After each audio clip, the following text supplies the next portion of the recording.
अक्टूबर को पाकिस्तान के खैरपुर तमीवाली में एक रैली होती है। जैसे कि रैलियों में अक्सर होता है, यहां भी सब कुछ वैसा ही था। माइक, स्टेज, भीड़, तालियां। लेकिन यह कोई पॉलिटिकल रैली नहीं थी। यहां एक तरफ भीड़ थी तो स्टेज पर थे आतंकी। जी, ये लश्कर-ए-तैयबा की रैली थी, यानी वो ग्लोबल टेररिस्ट ऑर्गेनाइजेशन जिसकी गिनती दुनिया के सबसे खतरनाक आतंकी संगठनों में से होती है। और स्टेज पर था लश्कर कमांडर सैफुल्ला। और इस रैली में सैफुल्ला ने हाफिज सईद को लेकर एक बड़ा दावा किया था, और वो था बांग्लादेश के रास्ते भारत पर हमला करने की तैयारी का।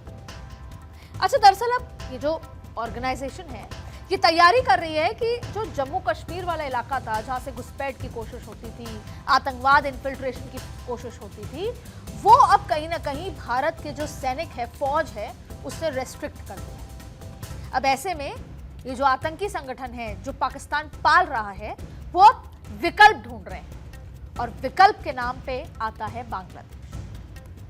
देखिए, पाकिस्तान जैसे आतंकी परस्त देश में भारत विरोध के नाम पर कुछ भी करने की आजादी है, फिर चाहे वो आतंकियों की रैली ही क्यों ना हो।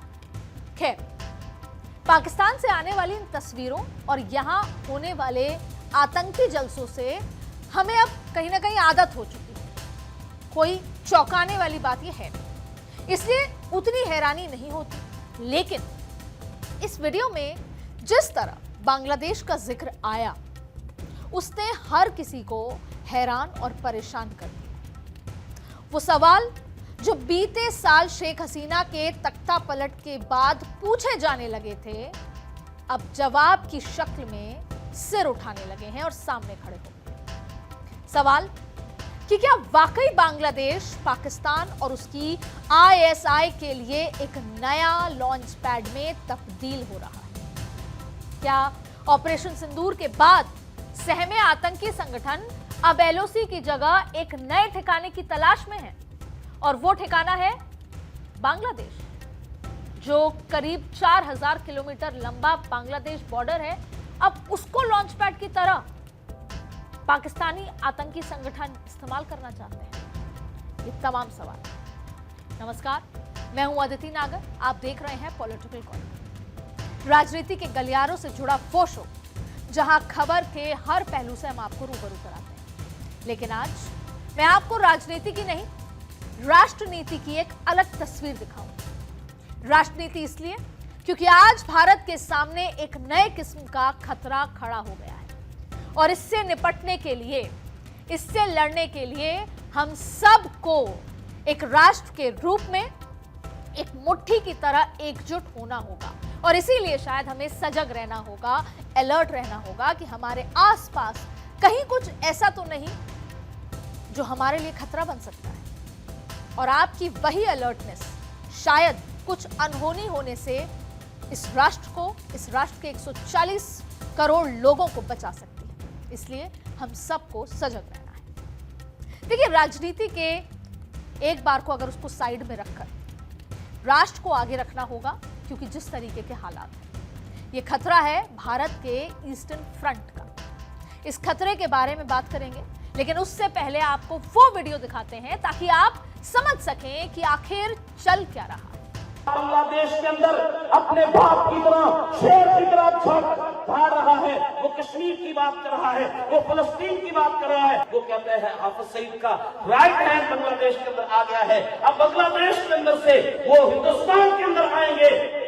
और हम कहते हैं हम पूरी दुनिया के अंदर मजलूम मुसलमानों की आवाज बनेंगे, हम फलस्तीन की आवाज बने हैं। आज अल्लाह रब्बुल आलमीन ने गजा के अंदर अमन करवाया है, तो वहां पे 4 इस्लामी मुल्कों की अफवाज फलस्तीन के अंदर जा रही है।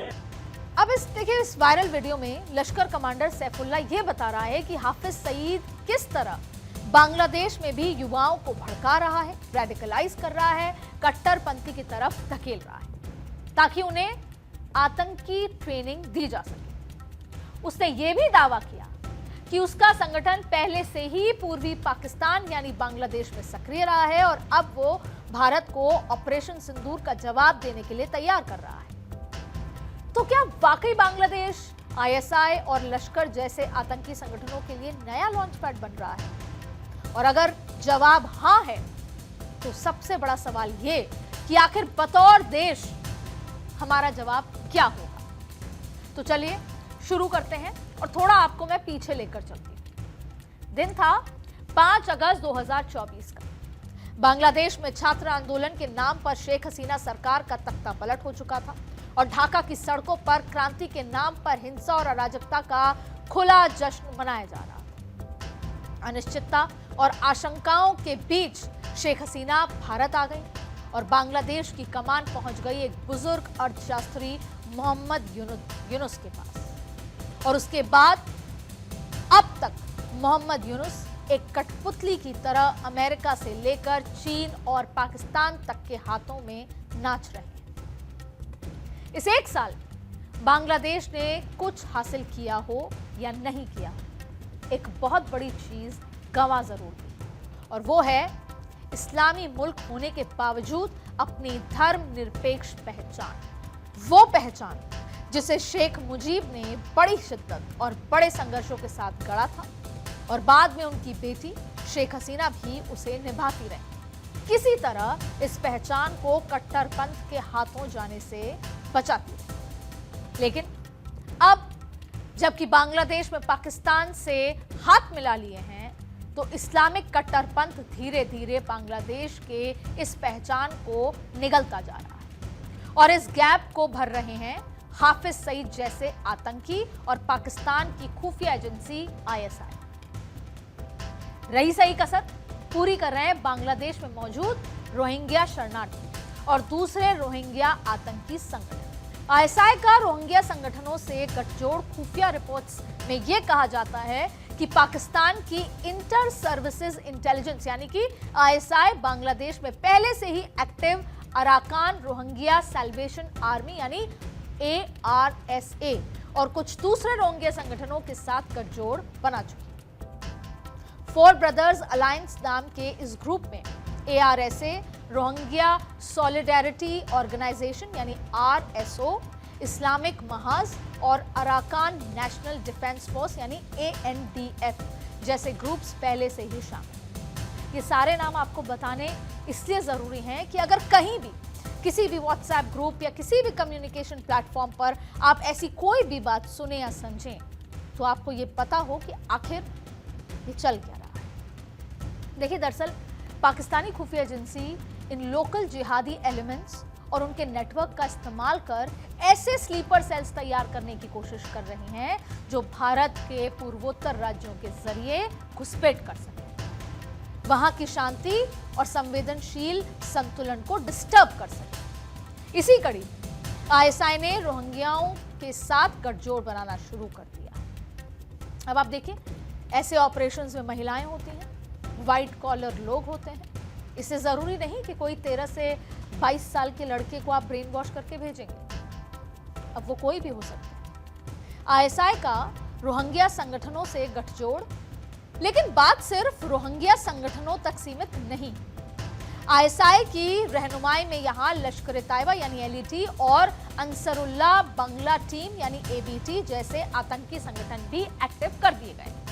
खासकर लश्कर के आतंकियों को जिम्मा दिया गया है कि वो इन शरणार्थी शिविरों में रहने लगें, दोस्ती करें और दूसरे बांग्लादेशी युवाओं को दोस्ती करके कट्टरपंथ की राह पर धकेलें, उन्हें भड़काएं ताकि भारत के खिलाफ लड़ाई में उन्हें झोंका जा सके। आईएसआई इन सभी को हथियार, ट्रेनिंग और पैसे मुहैया करवा रहा है और इनका लक्ष्य क्या है? रिफ्यूजी कैंप्स में कट्टरपंथ को बढ़ाना, बांग्लादेश के दक्षिण पूर्वी हिस्से में अस्थिरता पैदा करना ताकि भारत में पूर्वोत्तर राज्यों में अशांति फैलाई जा सके, डिस्टर्ब किया जा सके, डिस्टेबलाइज किया जा सके। बांग्लादेश के कॉक्स बाजार में मौजूद 10 लाख से ज्यादा रोहिंग्या शरणार्थी इस लिहाज से भर्ती और घुसपैठ के लिए आसान मोहरा बनाए जा सकते हैं। यूनुस सरकार अब तक सैकड़ों कट्टर इस्लामी आतंकियों को रिहा भी कर चुकी है, जिसमें अंसरुल्लाह बांग्ला टीम का प्रमुख जैशिमुद्दीन रहमानी भी शामिल है, जिसके LET और JEM से करीबी रिश्ते माने जाते हैं। अराकन रोहिंग्या सैल्वेशन आर्मी में पहले से ही कई पाकिस्तान जन्मे रोहिंग्या एक्टिव हैं, जिनकी लश्कर से हमेशा ही करीबी रही है। लश्कर अपने एक प्रॉक्सी संगठन फलाह-ए-इंसानियत के जरिए सालों से रोहिंग्या कैंप्स में मदद और राहत के नाम पर काम करवाती रही है। कुछ सूत्र ये भी बताते हैं कि इन कैंप्स में 15,000 से अधिक रोहिंग्या युवा ARSA जैसे हथियारबंद समूह में शामिल भी हो चुके हैं। स्थानीय चकमा जनजाति का तो ये भी आरोप है कि ये ट्रेनिंग बांग्लादेश सेना की पूरी जानकारी में हो रही है। ये सब बताने का मकसद है कि आप नेक्सस समझिए और इसका लेवल समझिए कि किस स्तर पे ये ऑपरेट हो रहा है। और यानी कि भारत के सामने दो बड़े खतरे हैं। पहला, पाकिस्तान की ISI भारत में एक्शन के लिए रोहिंग्या मुसलमानों को तैयार कर रही है, ट्रेनिंग दे रही है। और दूसरा वो कि वो अपने हार्डकोर पाकिस्तानी जिहादियों को भी बांग्लादेश में सुरक्षित ठिकाने दिलवा रही है। जैसे शुरुआत में कहा कि बांग्लादेश की जमीन एक लॉन्चपैड की तरह तैयार हो रही है ताकि वो भारत को निशाना बना सके। ऑल्टरनेट ढूंढा जा रहा है। और सबसे ज्यादा डिस्टर्बेंस कब होती है? जब आपका नेबरहुड से आपके रिश्ते अच्छे ना हो या आपके नेबरहुड से कोई साजिश रची जा रही है। पहले पाकिस्तान था, अब बांग्लादेश को तब्दील किया जा रहा है। यानी ये इलाका पूरी तरह से खुला है और यहां से भारत में एंट्री करना कहीं ज्यादा आसान है। और इसीलिए पाकिस्तान की नजर इस खुले और कहीं ज्यादा सेफ रास्ते पर टिकी हुई है। दरअसल आतंकियों के लिए LOC पर फेंसिंग और सिक्योरिटी फोर्सेस की अलर्टनेस के चलते भारत में घुसपैठ आसान नहीं रह गई। और ऐसे में अब पाकिस्तान की नजर रोहिंग्या मुसलमानों और भारत की पूर्वी फ्रंट पर है। पिछले साल NIA के चीफ YC मोदी ने एक स्टेटमेंट दिया था। उन्होंने कहा था कि JMB यानी जमात उल मुजाहिदीन बांग्लादेश नाम का चरमपंथी संगठन पूरे भारत में अपने पैर जमाने की कोशिश कर रहा है। उस वक्त JMB से जुड़े करीब 125 सस्पेक्ट्स की एक लिस्ट भी अलग अलग स्टेट्स गवर्नमेंट्स के साथ साझा भी की गई थी। NIA चीफ ने तब माना था कि ये नेटवर्क नॉर्थ ईस्ट ही नहीं, झारखंड, बिहार, महाराष्ट्र, कर्नाटक और केरल जैसे राज्यों में बांग्लादेशी प्रवासियों के रूप में अपनी एक्टिविटीज को लगातार बढ़ा रहे हैं। रिपोर्ट्स के मुताबिक JMB भारत में बौद्ध मंदिरों और धर्म स्थलों पर हमला करना चाहते हैं ताकि म्यांमार में रोहिंग्या मुसलमानों पर हुए हमले का बदला लिया जा सके। और यही तो तरीका है भारत के ढांचे पर वार करने का। इसीलिए कि ट्रेनिंग दी जा रही है। खुफिया रिपोर्ट्स के मुताबिक बांग्लादेश पाकिस्तान की हाइब्रिड वॉरफेयर स्ट्रैटेजी का एक इंपॉर्टेंट सेंटर बनता जा रहा है। और इसमें सिर्फ गोला बारूद ही नहीं, ड्रग्स का भी खेल शामिल। लोकल इनपुट्स बताते हैं कि मोहम्मद यूनुस की सरकार आने के बाद से ही पाकिस्तान बांग्लादेश को अपना लॉजिस्टिक सेंटर बनाने में जुट चुका है। एक ऐसा सेंटर जहां बिना किसी की नजर में आए ग्लोबल टेररिस्ट को न सिर्फ इजीली फंडिंग दी जा सके बल्कि उन्हें ट्रेन भी किया जा सके। और इसके लिए पाकिस्तान उसी पुराने तरीके का इस्तेमाल कर रहा है जिसे उसने दशकों से पहले इजाद किया था, नार्को जिहाद। जी, ISI और दाऊद इब्राहिम की D कंपनी के ये साझेदारी वैसे तो जनरल जियाउल हक के दौर में पैदा हुई थी, लेकिन आज भी ड्रग्स से होने वाली इनकी कमाई का बड़ा हिस्सा भारत के खिलाफ आतंकवाद को फंड करने में ही इस्तेमाल किया जाता है। हालांकि कभी कराची से ऑपरेट होने वाले ये ड्रग नेटवर्क अब धीरे धीरे बांग्लादेश की तरफ मूव होता जा रहा है। इसीलिए बांग्लादेश इतना महत्वपूर्ण होता जा रहा है। दरअसल दाऊद की D कंपनी एक ग्लोबली डेजिग्नेटेड टेररिस्ट ऑर्गेनाइजेशन है जिसे अमेरिका भी बैन कर चुका है। ऐसे में कराची का पुराना रूट ड्रग्स के धंधे के लिए न सिर्फ अनसेफ है बल्कि भारत भी इन्हें लेकर पूरी तरह से चौकन्ना हो। और ऐसे में अब ये गैंग बांग्लादेश को अपना दूसरा बड़ा ऑपरेशनल रूट के तौर पर तैयार करना चाहता है। खासकर अफगानिस्तान से आने वाली हीरोइन, मेथा और दूसरे सिंथेटिक ड्रग्स को इस रास्ते से बांग्लादेश के रास्ते भारत पहुंचाने की कोशिश की जा रही है। बीते अक्टूबर में ही बांग्लादेश के चिटगांग पोर्ट पर 25 टन पॉपी सीड्स पकड़े गए थे। और मजे की बात यह है कि ये हाई क्वालिटी ड्रग्स पाकिस्तान से मुर्गियों के दानों के तौर पर भेजे गए, बर्ड फीड शिपमेंट में छिपाकर। दरअसल मोहम्मद यूनुस की इंटरिम गवर्नमेंट ने बीते कुछ समय में कई ऐसे फैसले लिए हैं जिसके चलते पाकिस्तान के लिए बांग्लादेश में यह धंधा आसान हो। तख्तापलट के ठीक बाद यानी सितंबर 2024 में ही यूनुस प्रशासन ने पाकिस्तान से आने वाले कार्गो को कंपलसरी चेकिंग से छूट दे दी।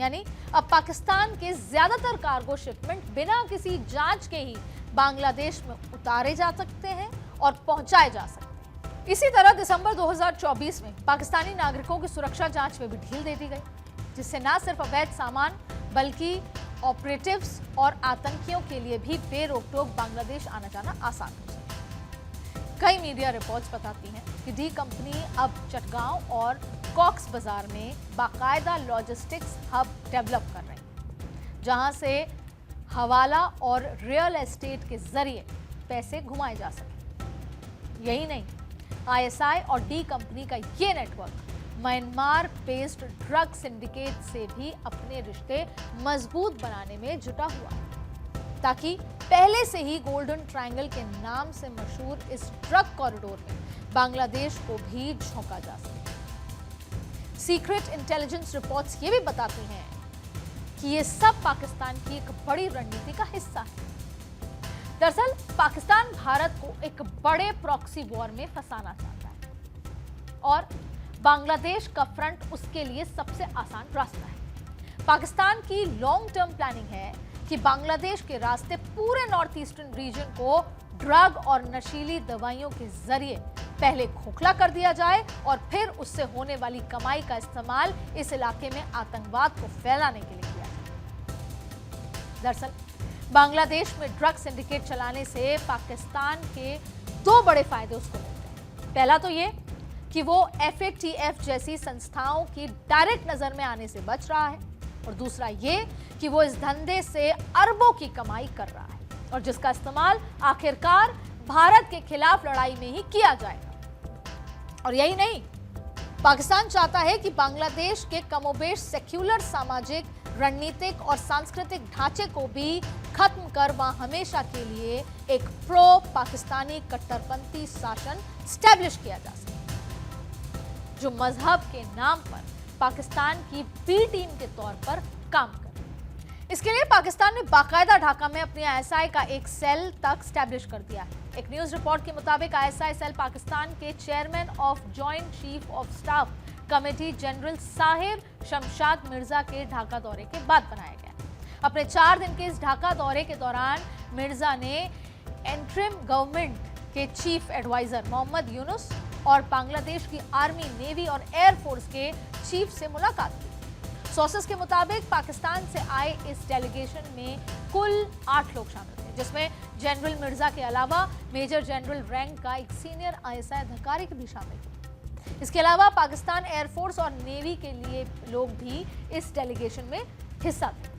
सोर्सेस के मुताबिक इस डेलीगेशन ने बांग्लादेश की नेशनल सिक्योरिटी इंटेलिजेंस और director general of forces intelligence यानी DGFI के टॉप ऑफिसर्स के साथ कई मीटिंग्स की। खबरें तो ये भी बताती हैं कि दोनों देश एक जॉइंट इंटेलिजेंस नेटवर्क स्टैब्लिश कर रहे हैं, जो कि वो बे ऑफ बंगाल रीजन के साथ साथ भारत के ईस्टर्न बॉर्डर की निगरानी कर सके। इसके लिए यूनुस एडमिनिस्ट्रेशन ने बाकायदा पाकिस्तान को इस बात की मंजूरी भी दे दी कि वो अपने कुछ खुफिया अधिकारी बांग्लादेश में तैनात भी कर सकते हैं। और यही नहीं, पाक नौसेना ने चटगांव में बांग्लादेश नौसेना के लिए बनाए गए नए पेकुआ बेस पर अपनी सबमरीन्स को डॉक करने, ईंधन भरने और मेंटेनेंस देने की सुविधाएं भी मांगी। यानी 1971 के वॉर के बाद पहली बार ये हो रहा है जब पाकिस्तान